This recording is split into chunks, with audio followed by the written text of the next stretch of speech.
தேவையில்லாத வந்து மாட்டினுங்க. நானும் என் பையனை ரீல்ஸ் எடுக்கிற ஆசையில் என் பிள்ளைய வேற கூட்டு வந்து மாட்டி விட்டேனே ஆண்டவா. ஐயோ தண்ணியில் வந்து மாட்டிக்கினுங்க.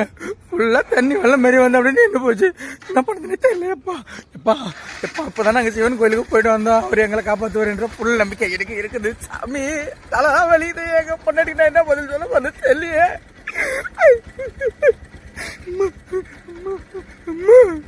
எப்பா எப்பா பயப்படுது. எப்பா சிரிக்கிறான் பாவி படுவாவி. உயிர் போற கட்டி செல்ல இருக்கிறேன்டா பாவி. எங்க பார்த்தாலும் தண்ணிக்குதுடா.